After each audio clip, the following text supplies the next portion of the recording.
가장 편안한 공간에서 만나는 진짜 한국어. 도란도란 코리안 팟캐스트에 오신 여러분 환영합니다. 저는 여러분의 한국어 친구 민지입니다. 여러분, 한국 하면 가장 먼저 떠오르는 도시는 역시 서울이죠. 서울은 한국의 수도이기도 하고 많은 외국인들이 한국 여행을 올 때 가장 먼저 방문하는 도시이기도 한데요. 그런데 서울을 단순히 하나의 도시라고 부르기에는 조금 아쉽습니다. 왜냐하면 같은 서울 안에서도 동네마다 분위기가 완전히 달라서 여러 가지 독특한 면이 있거든요. 어떤 곳은 정장을 입은 직장인들이 많이 보이고요. 어떤 곳은 대학생들이 많은 젊은 거리, 또 어떤 곳은 예술가들이 모여있는 좀 감성적인 동네이기도 합니다. 그래서 지하철 몇 정거장만 이동해도 완전히 다른 곳에 온 것 같은 느낌을 받을 때가 많아요. 최근에 이 사진은 많은 한국 사람들의 공감을 받았는데요. 여기 나온 곳들은 모두 직장이 몰려있는 그런 동네인데요. 우선 서초, 여의도, 시청, 광화문 이 지역의 사람들의 옷차림을 한번 보세요. 여러분이 K 직장 드라마에서 보실 법한 전형적인 의상이죠. 뭐 좀 전통적인 기업이나 법률, 금융 쪽 기업 많은 곳은 사람들이 이렇게 딱 양복을 입고 있습니다. 구두도 신고요. 그런데 여기를 한번 보세요. 구로, 가산, 성수 이 지역의 사람들의 출근 룩은 어때요? 되게 캐주얼하고 가볍고 뭐 대학생처럼 보이기도 하고 패션 모델처럼 보이기도 하죠. 상대적으로 캐주얼한 회사들이 많은 동네에 가면 사람들의 옷차림이 진짜 발랄하고 편해 보여요. 그리고 이런 사진이 공감을 불러일으킨다는 것은 동네마다 좀 이런 경향대로 분위기대로 사람들이 옷을 입는다는 거잖아요. 제가요, 대학생 때 어느 날 약속이 있어서 시청 근처에 가게 됐습니다. 그날 제가 뭘 입었냐면 과잠. 과잠은 대학교의 이름과 과가 등에 박혀있는 그런 점퍼예요. 과마다 맞춰서 입는데요. 한국 대학생들한테는 완전히 일상복입니다. 어쨌든 그걸 입고 가는데 시청역에 내리니까 주변은 다 양복 입은 그런 직장인 분들이신 거예요. 다들 어디 중요한 미팅에 가시는 것처럼 빠릿빠릿하게 걷는데 저 혼자만 너무 캐주얼해서 괜히 뭔가 이방인 같은 그런 느낌이 들더라고요. 그리고 나서 홍대에 갔습니다. 홍대로 넘어갔는데요. 거기에서는 분위기가 완전히 달랐어요. 제가 입은 과잠이 전혀 튀지 않고 오히려 제가 너무 좀 평범해 보이는 그런 느낌이랄까? 같은 서울, 같은 날, 같은 옷인데 지하철 몇 정거장 차이로 제 모습이 완전히 다르게 느껴진 거죠. 그러면 도대체 어떤 동네가 어떻게 다르다는 걸까요? 오늘은요, 한국 사람만 아는 서울의 여러 동네의 분위기를 전해드릴까 해요. 그리고 특정 동네를 말했을 때 한국 사람들이 어떤 이미지를 떠올리는지 그런 이야기를 드려보려고 합니다. 자, 그럼 서울 동네 탐방 시작해 볼까요? 자, 본격적으로 이야기를 시작하기 전에 서울의 동네를 이해하려면 이거 딱 하나만 알고 가세요. 한국 주소를 보면요. 땡땡시, 땡땡구, 땡땡동 이렇게 작성을 합니다. 서울은 서울시예요. 그 안에 다시 여러 구가 있고요. 또 그 구가 다시 동으로 나눠집니다. 예를 들어 강남구, 종로구 같은 게 구고요. 그 안에 다시 대치동, 익선동 같은 동이 있습니다. 서울에는 무려 25개의 구가 있답니다. 그래서 한국인 친구한테 혹시 어디 살아요? 물어보면 가끔 이 구로만 대답을 해줄 때가 있어요. 왜냐하면 그 대답을 들으면 대략 어느 방향인지 감이 오기 때문이에요. 강동구, 송파구에 살아요 하면 서울 중에서도 오른쪽이구나. 뭐 강서구, 양천구 살아요 하면 서울 왼쪽이구나 알 수 있어요. 왜 런던이나 파리 같은 경우는 숫자로 구를 부르잖아요. 파리는 1구, 2구부터 29까지 있고 런던도 존 1, 존 2 이렇게 부르기도 하죠. 그런데 서울은 그냥 자체적인 이름이 있습니다. 한국인 친구한테 어디 사냐고 물어봤을 때 좀 누가 들어도 알만한 유명한 동네의 경우는 이 구가 아니라 주로 동 단위로 이야기하는 경우도 있답니다. 그래서 저 성수동에 살아요 이렇게 말하기도 해요. 아까 제가 동네마다 좀 분위기가 다르다고 했잖아요. 사실 이 동 단위로 분위기가 달라지는 게 확실히 느껴집니다. 근데 여기서 그런 생각이 드실 수도 있어요. 근데 그냥 그건 서울이 커서 그런 거 아니에요? 근데 꼭 그렇지만은 않은 것 같아요. 우선 서울을 보면 그 서울시 도시 한가운데를 가로지르는 한강이라는 큰 강이 있거든요. 그래서 기본적으로는 강의 남쪽, 강남, 강의 북쪽, 강북 이렇게 나뉘는 구조입니다. 근데 재미있는 건 실제로 서울 사람들의 생활은 남북보다 동쪽이냐 서쪽이냐로 더 많이 나뉜대요. 서울은 산이 많은 도시라서 도로와 지하철도 남북 방향으로 연결이 더 잘 되어 있고요. 그래서 동쪽 끝에서 서쪽 끝으로 이동하는 건 생각보다 시간이 오래 걸립니다. 그래서 자연스럽게 사람들이 자기 생활권 안에서만 움직이게 되는 거죠. 제가 언제 한번 서쪽 끝에서 여행을 가려고 출발한 적이 있습니다. 그래서 이렇게 막 갔어요. 근데 시간을 보니까 1시간이나 지났는데 잠실의 롯데타워가 그제서야 보이는 거예요. 아직 서울이라는 뜻이잖아요. 그래서 아직도 서울을 못 벗어났구나. 서울이 새삼 크고 길구나 하면서 깜짝 놀랐던 적이 있습니다. 이렇게 생활권이 나뉘다 보니까 동네마다 모여있는 사람도 다르고 분위기나 문화도 점점 다르게 만들어지는 것 같아요. 그리고 서울 동네의 특징은 데이터로 봐도 꽤 뚜렷하게 나타납니다. 사람들이 어디에서 어떤 소비 패턴을 보이는지에 따라 동네가 자연스럽게 나뉘기도 해요. 예를 들어 카페, 디저트 분야에서 제일 소비를 많이 하는 구가 있다고 하는데요. 바로 마포구, 성동구, 용산구입니다. 네, 여기에는 홍대, 연남, 성수, 한남 같은 지역들이 트렌디한 카페로 유명하거든요. 그럼 쇼핑은 어떨까요? 한국 사람들은 쇼핑을 하러 주로 어떤 구에 가서 돈을 쓸까요? 네, 역시 강남구, 중구, 영등포구가 상위권이라고 하네요. 생각해보면 백화점이나 대형 쇼핑몰들이 여기에 많아요. 저도 이 데이터를 보면서 새삼 느낀 게 뭔가 힙한 예쁜 카페에 가고 싶으면 성수, 연남 이쪽으로 나들이를 가게 되더라고요.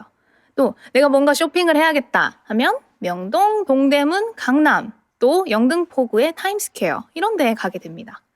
또 마지막으로 역시 서울 하면 빼먹을 수 없는 중요한 데이터가 있습니다. 바로 집값. 한국뿐만 아니라 전 세계 통틀어서 빠질 수 없는 이야기인데요. 한국에서는 특히 서울에 집을 갖는 것이 일종의 안정 혹은 성공의 상징처럼 여겨질 때가 있어요. 그래서 많은 젊은 사람들이 서울에 내 집 마련하는 것을 꿈으로 여기기도 합니다. 물론 사람마다 생각은 다르지만 서울 집값이 워낙 높다 보니까 서울에 내 집이 있다는 것 자체가 경제적으로 어느 정도 여유가 있다는 의미로 느껴지거든요. 그 중에서도 서울에서 땅값이 제일 비싼 곳은 서초구와 강남구입니다. 그래서 저 강남에 집 샀어요 하면 말하지 않아도 그냥 설명 끝이에요. 바로 한국 사람들이 와 이렇게 반응합니다. 연예인이나 기업가들이 사는 부촌도 대부분 이 지역에 있고요. 그리고 또 용산도 요즘에 굉장히 비싼 지역으로 꼽히는데요. 특히 한강이 보이는 이른바 한강뷰는 같은 아파트라도 가격 차이가 크게 날 정도로 많은 사람들이 선호하는 요소입니다. 이렇게 서울은 동네에 따라 집값도 좀 다르고 그에 따라서 자연스럽게 이런 이미지도 만들어지는 것 같아요. 그래서 한국 사람들은 동네 이름만 들어도 거기는 그런 분위기지 이렇게 어느 정도 떠올리는 이미지가 있습니다. 자, 그럼 이제 이런 이미지가 실제로는 어떤 모습인지 동네별로 하나씩 말씀드려 볼게요. 여러분이 서울에 딱 하루밖에 있을 수가 없다. 그러면 저는 무조건 종로구에 가라고 말씀드리고 싶어요. 여러분이 구경할 만한 고궁, 북촌 한옥마을, 또 청계천 이 대부분의 관광지가 주로 종로구 안에 모여 있고요. 무엇보다 종로는 서울의 중심이라고 할 수 있기 때문이에요. 예를 들어 광화문 광장, 종로구에 있어요. 또 여기에 가면 이순신 장군과 세종대왕 동상이 나란히 서 있는 모습 여러분 사진이나 드라마에서 많이 보셨죠? 이곳은 관광지, 단순한 관광지도 맞지만 한국의 역사와 또 현재가 함께 섞여 있는 그런 장소입니다. 대형 행사, 공연 여기서 주로 열리고요. 또 사람들이 모여서 의견을 표현하는 공간으로도 자주 사용됩니다. 그래서 한국 사회의 중요한 순간들이 여기서 벌어지는 경우가 많아요. 얼마 전에 BTS 컴백 공연도 광화문 이 광장에서 했죠. 그리고 특히 종로가 재미있는 이유는 좀 너무 다이나믹하기 때문이에요. 왜 백화점 가면 층마다 컨셉이 다르잖아요. 그것처럼 종로 안에서도 또 여러 분위기가 있습니다. 그래서 이 광화문 같은 상징적인 공간에서 조금만 벗어나면 또 분위기가 완전히 달라요. 예를 들어 종로의 탑골 공원 근처에 가면 어르신들이 모여 장기를 두고 좀 담소를 나누는 그런 모습이 예전에는 굉장히 익숙한 그런 풍경이었어요. 이 탑골 공원은 사실 역사적으로도 굉장히 중요한 곳인데요. 1919년 3.1 운동이 시작된 장소거든요. 최근에는 이 공원이 정비되면서 그런 공원 안에서의 모습은 많이 사라졌고요. 전체적으로 조금 더 깔끔한 공간으로 바뀌었습니다. 그리고 또 그 근처 골목을 한번 돌아볼까요? 갑자기 분위기가 확 바뀌어요. 바로 종로 금은방 거리가 나옵니다. 네, 그런 말이 있어요. 결혼 예물을 맞추러 종로에 간다. 즉, 신혼 부부들이 반지 맞춰야 되잖아요. 반지 맞추러 금을 파는 그런 가게에 갑니다. 네, 금은방 거리로 또 유명해요. 그러니까 같은 거리에 어르신분들이 장기를 두고 또 신혼부부들이 반지를 고르고 또 근처에 직장이 많거든요. 넥타이맨 직장인들이 주변을 빠르게 걸어다니고 네, 이런 모습이 다 공존하는 곳입니다. 저도 최근에 이 동네에 갔는데요. 아는 분이 근처에서 작품 전시를 한다고 해서 세운상가 근처를 가게 됐어요. 세운상가라고 전자부품이나 생활가전을 파는 무려 50년이 된 그런 상가입니다. 그래서 가는데 그 근처에서부터 전선, 조명 같은 걸 파는 가게들이 쫙 늘어서 있고 주인분들을 보니까 대부분 좀 나이 지긋한 분들이 계셨어요. 그런 분위기를 느끼면서 이렇게 걸어가다가 어느 순간 딱 분위기가 또 바뀌는 거예요. 그런 옛 분위기를 살린 힙한 카페, 요즘에 많잖아요. 그런 게 하나둘씩 보이기 시작하고 또 미술관 전시를 보러 온 젊은 사람들이 나타나고 막 그러고 있는데요. 그 노포라고 오래된 가게, 즉 오랫동안 한자리에서 영업해온 점포라는 뜻인데요. 이 오래된 식당 앞에는 몇십 년 단골로 보이는 아저씨들하고 또 그 노포를 구경 온 젊은 사람들하고 다 한데 어우러져서 있는 거예요. 요즘은 그 노포를 좀 힙하다고 생각해서 일부러 노포에서 식사를 하거나 그런 노포를 탐방하는 젊은 사람도 많거든요. 네, 그래서 그런 분위기였습니다. 그리고 또 역시나 한쪽에서는 약간 장기를 두시는 어르신들이 서로 좀 훈수를 두고 있는 그런 광경을 보면서 아, 그래, 역시 이게 종로지 싶었어요. 그리고 요즘은 종로구 안 서촌이라는 동네도 뜨고 있는데요. 혹시 들어보셨나요? 경복궁 서쪽 골목인데요. 좁은 한옥 골목 사이로 작은 빵집, 펍, 독립서점, 조용한 카페들이 숨어 있어요. 여러분 북촌 많이 들어보셨잖아요. 북촌은 조금 관광지에 가깝다면 서촌은 좀 사람이 사는 그런 느낌이라서 한국 사람들이 훨씬 더 선호하는 그런 분위기입니다. 특히 서촌 하면 빵지순례로 유명합니다. 빵지순례라는 말은 빵, bread죠. 그리고 지순례는 성지순례라는 단어에서 가지고 왔는데요. 원래 성지순례가 종교적인 장소를 들르는 건데 이걸 재미있게 바꿔서 맛집을 찾아다니는 것으로 쓰는 표현이 된 거죠. 그래서 빵 좋아하는 사람들이 유명한 베이커리를 여기저기 이렇게 찾아다니는 투어 같은 걸 그런 문화를 가리킵니다. 서촌은 골목골목 유명한 빵집이 있어서 빵을 좋아하는 매니아들이 빵순이, 빵돌이들이 빵지순례하러 그렇게 막 미션 수행하듯이 일부러 간다고 하네요. 그리고 특히 서촌은 높은 건물이 없어서 시야가 탁 트여 있어요. 그러니까 전통적인 분위기랑 힙한 카페가 어우러지는 게 정말 좋아요. 특히 날씨 좋은 날 걷기 최고입니다. 이어서 성수동과 연남동 들어보셨나요? 요즘 서울 여행 영상이나 틱톡을 자주 보시면 한 번쯤 들어보셨을 동네일 것 같아요. 성수동은 특히 한국의 브루클린이라고 불리기도 해요. 왜냐하면 성수동도 원래는 공장과 창고가 많던 동네였거든요. 특히 구두를 만드는 공장이 많아서 지금도 성수동 수제화 거리가 남아 있습니다. 그런데 어느 순간부터 오래된 공장과 창고를 리모델링한 카페, 전시 공간, 또 팝업 스토어들이 하나둘씩 생기기 시작했어요. 그래서 지금 성수동에 가보시면 옛날에 그 낡은 빨간 벽돌 건물하고 또 요즘에 세련된 인테리어를 가진 그런 건물하고 묘하게 섞여 있습니다. 그 조합이 바로 성수동만의 분위기를 만들어내는 것 같아요. 그리고 성수동에서 제일 재미있는 문화는 팝업 스토어예요. 거의 매주 새로운 팝업 스토어가 생기는 것 같아요. 예전에는 브랜드 팝업이 거의 대부분이었던 것 같은데요. 요즘은 참여하는 기업도 정말 다양하더라고요. 막 아이돌 굿즈 팝업, 해외 명품 브랜드 팝업, 심지어 인테리어 앱 팝업까지 앱 팝업, 네, 정말 다양해졌어요. 제가 언젠가 동생이랑 같이 그 인테리어 앱 팝업 스토어를 갔는데요. 저는 그냥 앱으로 어떻게 팝업 스토어를 만들지? 소개를 하는 그런 곳이려나 하면서 갔는데 아예 여러 컨셉으로 방을 지어놨더라고요.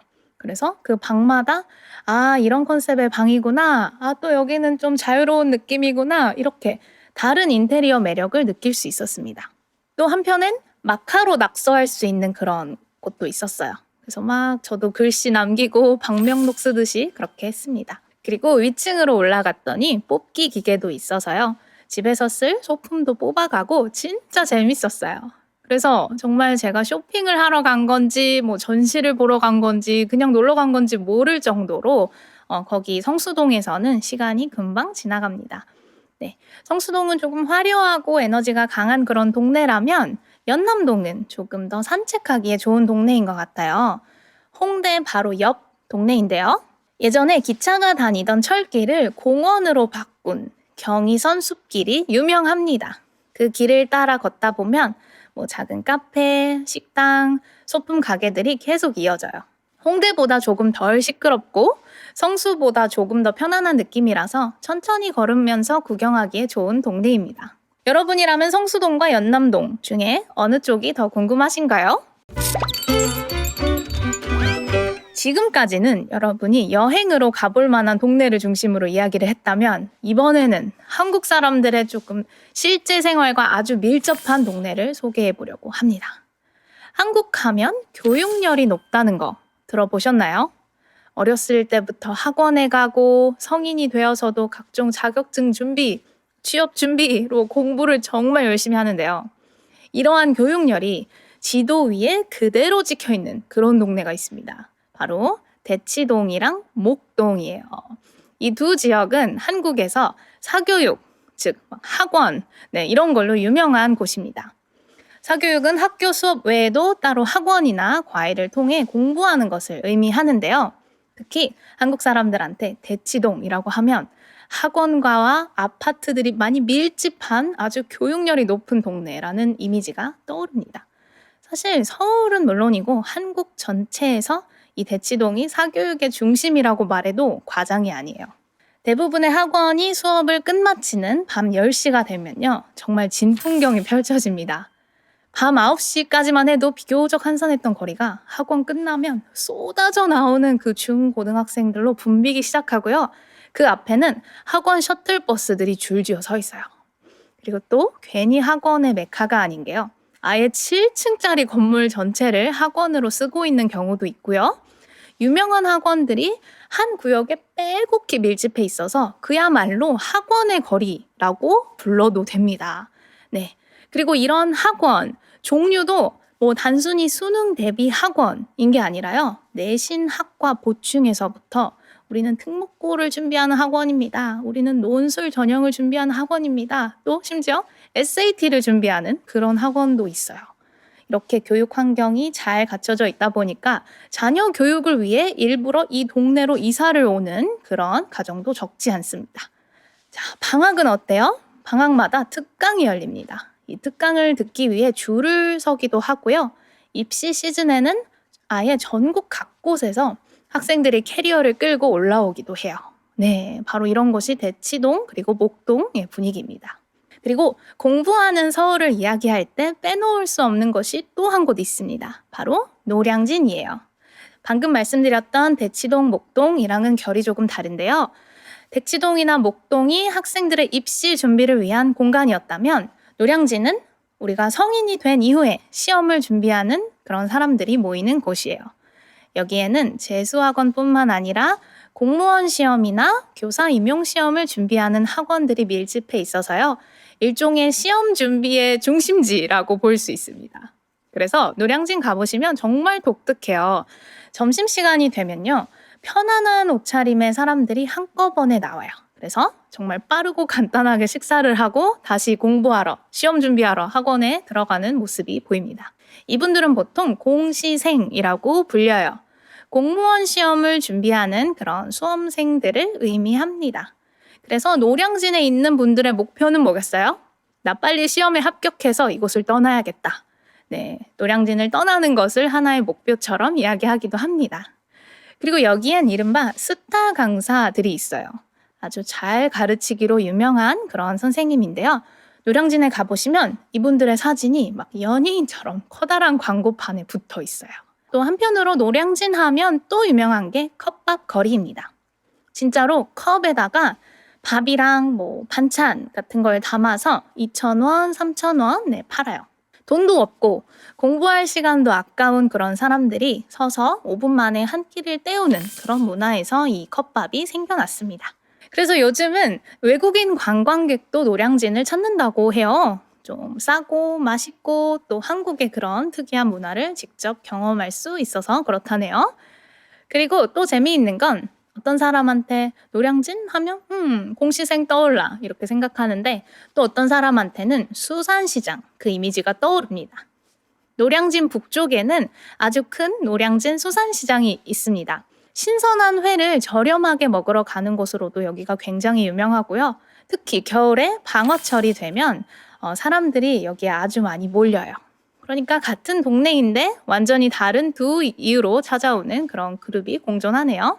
정리하자면 대치동, 목동이 내 아이가 공부하는 곳이라면 노량진은 내 자신의 미래를 위해 공부하는 그런 곳이라고 볼 수 있습니다.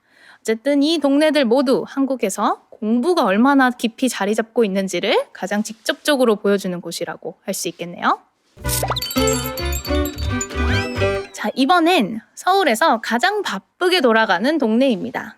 먼저 여의도입니다. 한강 위에 있는 섬인데요. 한국의 월스트리트라고 불릴 만큼 증권사, 은행, 보험회사들이 밀집해 있어요. 그런데 여의도가 재밌는 이유가 평일이랑 주말 풍경이 또 다릅니다.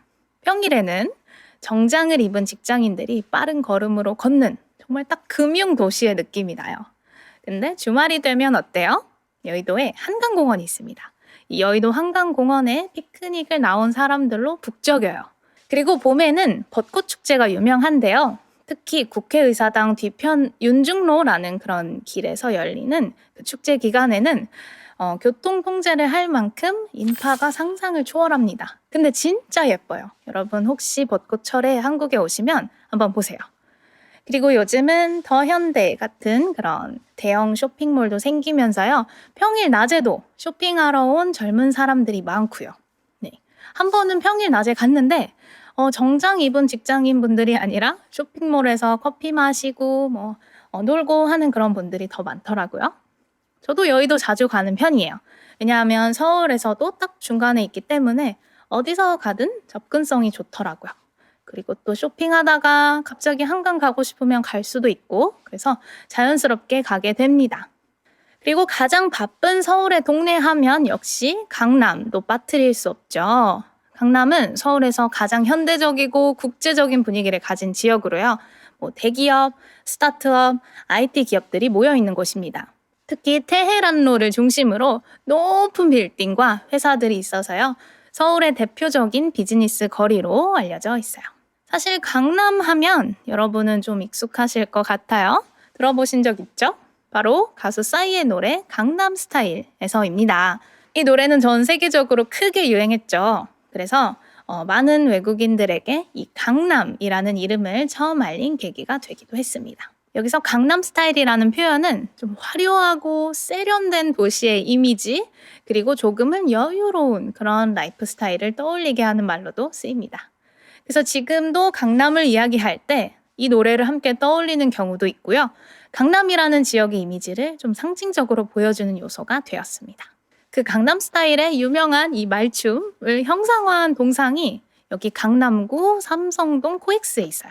여기 많은 외국인 분들이 사진 찍으러 방문하시더라고요. 그 동상 앞에서 사진 찍고, 그리고 코엑스몰 안에 별마당 도서관이라고, 여러분도 아마 틱톡이나 유튜브 이런 데서 많이 보셨을 것 같은데 천장까지 책이 가득한 그 초대형 도서관 공간이 있죠. 비주얼이 압도적이라서 외국인 관광객들이 인증샷을 찍으러 많이 옵니다.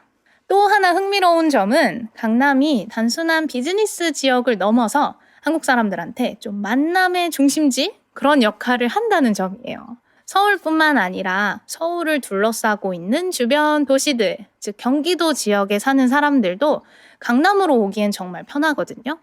왜냐하면 지하철도 있고 버스도 있어요. 이 노선들이 강남 쪽으로 많이 연결이 되어 있어서요. 어느 방향에서 오든 비교적 접근하기가 수월합니다. 그리고 특히 강남구 안에 서울에서 가장 큰 교통 거점 중에 하나인 고속버스 터미널도 있어요. 그래서 서울에서 다른 도시로 가거나 다른 도시에서 서울로 이동할 때 이 강남을 꼭 거치게 됩니다. 그래서 강남은 일하는 공간이면서도 또 동시에 사람들이 모이고 만나는 그런 중심지라는 특징도 가지고 있습니다. 마지막으로 제가 좋아하는 서울을 소개해 드릴게요.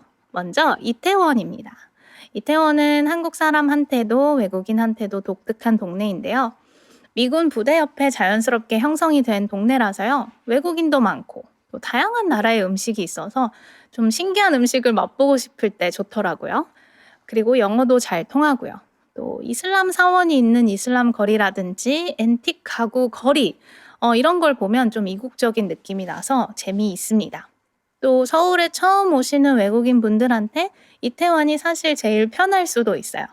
왜냐하면 영어도 통하고 음식도 다양하고 좀 그런 문화 충격이 적으니까요. 근데 한국을 조금 더 알게 되시면 이태원 바로 옆 한남동으로 발길이 자연스럽게 옮겨질지도 몰라요. 여기는 좀 여유롭고 고급스러운 그런 분위기입니다. 이태원이 좀 활기차고 시끌벅적하면 한남동에는 좀 느긋하게 산책하면서 골목골목 들어갈 수 있는 카페가 많아요. 이 두 동네는 그렇게 거리가 차이 나지 않는데요. 그래도 분위기가 달라서 그 차이를 직접 느껴보는 것도 재미있습니다. 그리고 또 다른 제 픽. 많이 알려진 곳은 아닌 것 같아요. 저는 망원동이라는 동네도 자주 갑니다. 연남동 바로 옆 동네인데요. 뭔가 망원동 하면 연남동에 비해서 더 진짜 서울 사람이 사는 그런 동네, 그런 느낌이 납니다. 망원시장이라는 전통시장이 있는데요. 여기에서 떡볶이, 순대, 튀김 같은 분식을 진짜 저렴하고 맛있게 먹을 수 있어요. 그리고 시장을 구경하고 나서 한강 망원지구까지 걸어가면 딱 좋아요. 네, 그래서 저는 가끔 좀 심심하거나 기분이 좀 복잡할 때 망원시장에 가서 닭강정도 먹고 떡볶이도 먹고 한 다음에 한강에 가서 좀 멍하니 시간을 보내는 편이에요. 네, 그러면 생각이 좀 이상하게 정리가 잘 되더라고요. 그래서 여기는 관광지가 아니라 현지인의 일상이 그대로 있는 곳이라고 할 수 있을 것 같아요. 그래서 여러분이 좀 진짜 서울의 일상을 느껴보고 싶다 하면 망원동을 추천드리겠습니다. 네, 오늘은 서울의 여러 동네의 매력에 대해서 살펴보았는데요. 600년 역사가 공존하는 종로, 지금 이 순간이 살아있는 성수와 연남, 또 공부하는 한국의 현실이 보이는 대치동과 목동, 그리고 노량진, 또 바쁘게 돌아가는 여의도와 강남, 또 국제적이면서 소소한 이태원, 또 한남, 또 망원동까지 소개를 해드렸습니다. 이게 다 한 도시 안에 있어요. 그렇죠? 한국 사람들도 서울에서 나고 자랐어도 자기 동네랑 자주 가는 동네 몇 개밖에 잘 모르는 경우가 있어요. 뭐 저만 하더라도 노량진 컵밥 거리는 20살이 넘어서 가봤거든요. 여러분은 서울 여행 하셨다면 혹시 어느 동네가 제일 좋으셨나요? 마무리하기 전에 여러 한국어 표현들이 나왔잖아요. 그 중에서 기억하면 좋을 표현 오늘도 몇 가지 알려드리도록 하겠습니다. 첫 번째, 동네. 오늘 이 동이 행정구역 단위라고 말씀드렸잖아요. 근데 동네는 그거랑 또 살짝 다릅니다. 동네는 사람들이 생활하는 여러 집이 모여 있는 곳을 말해요. 그래서 요즘은 그냥 내가 사는 그 주변 생활권을 뜻하게 됐어요. 제 생각에는 무슨 동이라고 하는 것보다 동네라고 했을 때 조금 더 친근한 그런 느낌이 들어요. 우리 동네라고 말하면 내가 사는 지역을 떠올리지만 여기에는 또 익숙한 골목, 단골 가게 사장님, 자주 보는 이웃까지 포함해서 생각하게 됩니다. 그래서 여러분이 이렇게 말할 수 있어요. 우리 동네에는 맛집이 많아요. 산책하려고 동네 한 바퀴 돌았어요.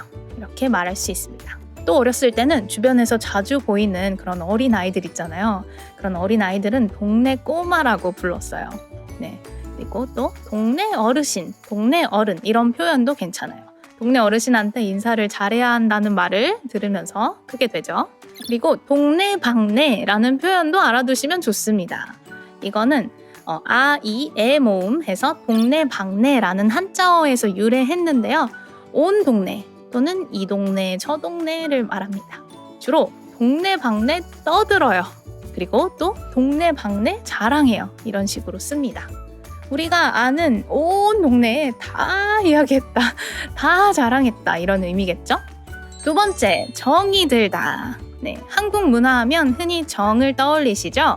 정이란 오랜 시간 같이 있다 보면 자연스럽게 쌓이는 사랑도 아니고 우정도 아닌 그 사이 어딘가에 있는 이 따뜻한 감정이에요. 그래서 정이 들었다고 하면 어느 순간 그 사람이나 장소가 없으면 허전하고 생각나고 떠나기 싫은 그런 상태, 그게 정이 든 거예요. 그래서 특히 우리가 졸업을 할 때 이런 마음이 드는 것 같아요. 3년 동안 정이 든 친구들과 헤어질 생각을 하니 너무 슬퍼. 나도 너무 슬퍼서 졸업을 안 하고 싶을 정도야. 이렇게 씁니다. 그리고 한국에 이런 말도 있어요. 미운 정, 고운 정 다 든다. 사이가 안 좋아도 오래 보이면 미운 정도 들고 고운 정도 들고 정이 생긴다는 뜻이에요. 서울도 그래요. 여러분께 처음엔 좀 낯설고 어렵게 느껴질 수 있지만 어떤 동네를 계속 가다 보면 어느 순간 정이 들 수 있겠죠? 네, 여러분 오늘 이야기 어떠셨어요? 그리고 여러분은 어떤 서울에 가장 정이 들 것 같으세요? 댓글로 여러분이 가고 싶은 서울의 동네, 그리고 혹시 이미 가보셨다면 어떤 동네에서 어떤 느낌이셨는지 꼭 알려주세요. 여러분의 이야기가 이 팟캐스트를 더 도란도란하게 만들어주거든요. 지금까지 가장 편안한 공간에서 만나는 진짜 한국어, 도란도란 코리안 팟캐스트의 민지였고요. 다음 시간에도 한국 사람들과 가까워질수록 궁금해지는 이야기로 다시 찾아올게요. 그때까지 편안한 하루 보내세요. 다음에 또 만나요. 안녕.